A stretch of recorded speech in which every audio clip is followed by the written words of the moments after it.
Book of Esper के episode number 729 की starting में हम लोग देखते हैं कि जब जूफेन ने अपने वॉल्टिंग स्वॉर्ड से एक स्लैश लगाया था तो उसे 6-7 इथेरियल स्टेज के एक्सपर्ट्स मर गए थे। और उसी को देखते हुए दूसरे एल्डर्स बोलते हैं क्या ये बस एक ऑर्डिनरी सा स्लैश था? यही स्लैश इतनी तेजी से आया कि मैं अपने सोल को भी अनलीश नहीं कर पाया। और दूसरा एल्डर भी पसीने पसीने हो जाता है और बोलता है ये बच्चा ये बिल्कुल वैसा ही है जैसा कि रूमर्स बोलते हैं। ये एक तो सेक लीडर बोलता है ये एक मॉन्स्टर है। और सेक लीडर के पीछे खड़ा एल्डर बोलता है सेक लीडर ये डबल ड्रैगन गैदरिंग में फर्स्ट पोजीशन आया है। ये कोई पुश ओवर नहीं है जिसे कि हम आसानी से हरा सकते हैं। और क्यों ना हम इस मामले को शांत तरीके से सुलझा लें। हमें उसका गोल पता है और वो हमारी उस जगह को बस देखना चाहता है। और ये कुछ ऐसा नहीं है जिसे कि हम पूरा नहीं कर सकते हैं।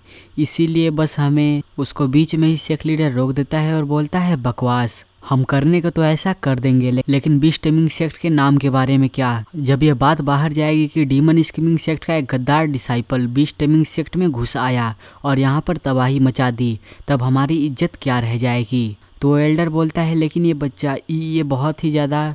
तो सेक लीडर बोलता है अब बस भी करो, वो सिर्फ अकेला है और वैसे भी वो इतना भी स्ट्रांग नहीं होगा। सभी लोग अपनी सोल्स को रिलीज करो, हम उस पर तब तक अटैक करने वाले हैं जब तक कि वो थक नहीं जाता है। और अपने सेक लीडर की बात मानने के बाद वहाँ के सारे एल्डर्स अपनी सोल्स को रिलीज करते हैं। और उनकी सोल्स बहुत ज़्यादा पावरफुल भी थे और उनके अंदर से अलग ही ऑरा निकल रहा था। और जैसे ही जूफेन उनकी सोल्स को देखता है वो मुस्कुराता है। और जो भी एल्डर्स अटैक करने जा रहे थे वो अपने एक आर्ट को तैयार करने लगते हैं और बोलते हैं top profound ranked combination art song of paradise. और जैसे ही वो लोग इतना बोलते हैं उनके सारे सोल बीस्ट्स वो एक दूसरे के साथ कंबाइन होने लगते हैं और एक दूसरे के साथ जुड़कर वो सभी अब अटैक करने वाले हैं। और फिर उनका अटैक जूफेन के सामने जाने लगता है, लेकिन जूफेन के भी आगे खड़ा था उसका हेवनली सोल ड्रैगन जो कि उसे प्रोटेक्ट करने के लिए भी तैयार था। और जूफेन भी उसे देखकर बोलता है ये तो।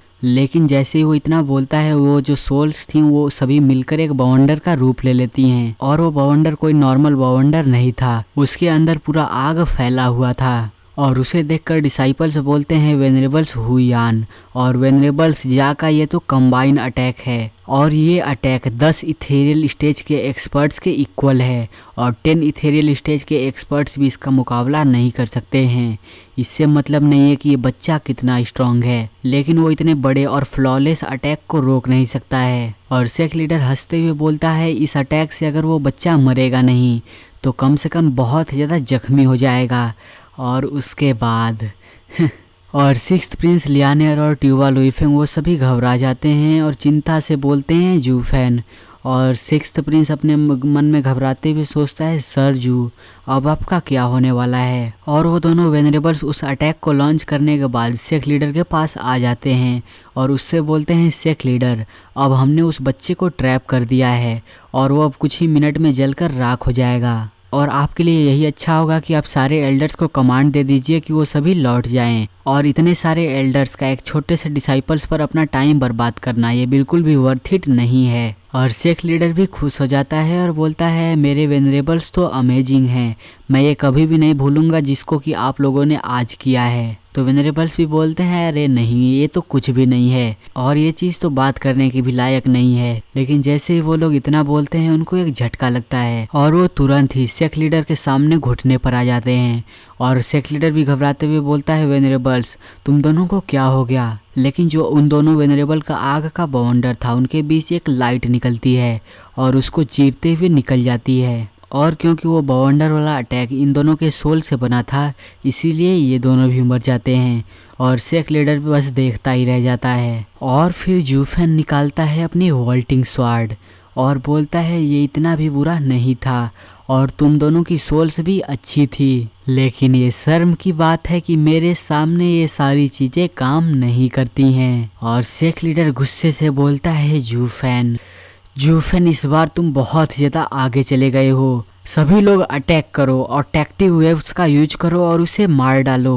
और सेक लीडर इतने गुस्से से बोलता है कि सारे एल्डर्स उसके कमांड को मान जाते हैं और अपने जो भी उनके पास सोल्स था सतरंगी नीला हरा लाल सब रिलीज कर देते हैं और वो सारे सोल्स जूफेन पर अटैक करने के लिए बढ़ने लगते हैं।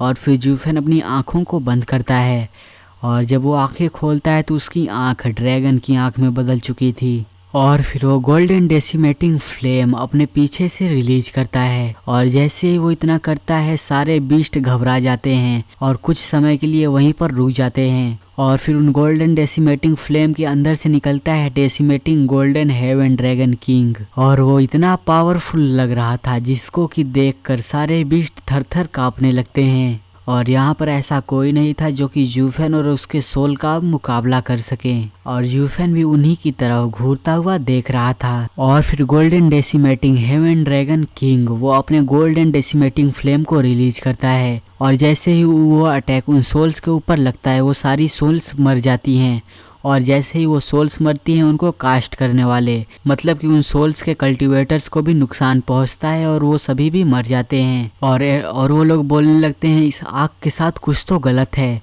ये आग बुझ ही नहीं रही है और जो भी सोल्स अटैक करने के लिए आगे गई थी वो अब पीछे हटने लगती हैं लेकिन जूफेन उनको भागने नहीं देता है। वो डिवाइन ऑफ द वॉइड के शिफ्ट को यूज करता है और टेलीपोर्ट होकर उन सारी सोल्स को अपने वॉल्टिंग स्वॉर्ड के साथ काट डालता है और उसके चेहरे पर एक अलग ही स्माइल थी जैसे कि उसको बहुत ज़्यादा मज़ा आ रहा हो और सेक लीडर अभी भी कमांड्स देते हुए बोलता है इसके ऊपर काउंटर अटैक करो और हो सके तो उसको अभी मार दो और जैसे ही सारे बीस्ट जूफेन की तरफ बढ़ने लगते हैं वैसे ही उनके ऊपर गोल्डन डेसिमेटिंग फ्लेम का एक अटैक आकर लगता है और वो लोग भी शांत हो जाते हैं और हेवन ड्रैगन किंग वो जूफेन को सपोर्ट कर रहा था और जूफेन सारी बची हुई सोल्स को ख़त्म कर रहा था और सेक लीडर अपने मन में सोचता है ये 200 इथेरियल स्टेज के एक्सपर्ट्स के साथ खेल रहा है वो भी सिर्फ अपने अकेले के दम पर और इसमें सिर्फ इसकी सोल मदद कर रही है। ऐसा तो मैं भी नहीं कर सकता हूँ और सिर्फ एक अकेला आदमी 200 इथेरियल स्टेज का सामना कर रहा है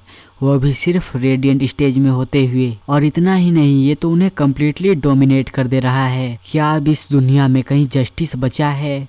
और ये सफ़ेद बालों वाला एल्डर ये बहुत ज़्यादा समझदार है और ये सेक लीडर को अभी भी समझा रहा था और बोलता है सेक लीडर अभी तक सिर्फ आधा ही घंटा बीता हुआ है और 100 इथेरियल स्टेज के एक्सपर्ट्स मर चुके हैं और अगर ऐसा ही चलता रहा तो हम सभी मर जाएंगे, कोई भी जिंदा नहीं बचेगा। और सेक लीडर अपना सिर पकड़ लेता है और बोलता है क्यों, हमारे पास बीस्ट ट्रिमिंग सेक्ट की सारी पावर यहाँ पर है और सिर्फ हम सभी एक छोटे से बच्चे के साथ डील कर रहे हैं तब भी जीत नहीं पा रहे हैं। तो एल्डर बोलता है सेक लीडर इसमें हमारी कोई भी गलती नहीं है, वो बस उतना स्ट्रांग है और हम में से कोई मुश्किल से ही यहाँ पर ऐसा होगा जो कि उसको मैच कर सकता है और तो और हमारी सारी पावर बीस्ट्स के ऊपर डिपेंड रहती है। हमारे सेक्ट के पास उतने भी ढेर सारे एक्सपर्ट्स नहीं हैं as compare to other sects लेकिन हमारे पास खुद के स्पिरिट एनिमल्स होते हैं जिससे कि हम अपनी पावर को इंक्रीज कर सकते हैं और उसके मामले में हमारी पावर डीमन स्कीमिंग सेक्ट से थोड़ी भी कम नहीं है। लेकिन इस करंट सिचुएशन में हमारे स्पिरिट एनिमल्स यूजलेस हो चुके हैं क्योंकि उस बच्चे ने कुछ ऐसे ट्रिक्स खेले हैं जिससे कि हम अपने स्पिरिट एनिमल्स को बाहर नहीं बुला पा रहे हैं, इसीलिए हमें। तो सेक लीडर बोलता है तो क्या तुम क्या कहने की कोशिश कर रहे हो? तो एल्डर बोलता है सेक लीडर इस सिचुएशन में हम अपने इज्जत को नहीं देख सकते हैं और तो और अगर हम इस समय अपने कदम को पीछे हटा लेते हैं तो हमारी इसमें कोई भी बेइज्जती नहीं होने वाली है, हमारी इमेज तब भी क्लियर ही रहेगी। तो सेक लीडर बहुत ज़्यादा गुस्सा हो जाता है और बोलता है बकवास करना बंद करो और ये सुनकर वो एल्डर भी घबरा जाता है और फिर सेक लीडर आगे बोलता है तुम ये बोल रहे हो कि कोई बीस्ट टेमिंग सेक्ट का हमारे सेक्ट में घुस आया है और बस हम चुपचाप बैठे रहें? तुम इसको चाहे किसी भी एंगल से देख लो, सारे रूमर्स यही कहेंगे कि हमारा सेक्ट अब कमज़ोर हो चुका है और अब यूजलेस हो चुका है और यहीं से चैप्टर एंड हो जाता है। और हाँ आज की वीडियो लेट हो चुकी है और शायद से कल भी हो जाए लेकिन मैं संडे को पहले ही अपलोड कर दूंगा। और अगर आप लोगों को अगला चैप्टर जल्दी चाहिए तो इस चैनल को सब्सक्राइब करके इस वीडियो को लाइक कर देना और मुझे कमेंट में ज़रूर बताना कि आज का एपिसोड कैसा लगा।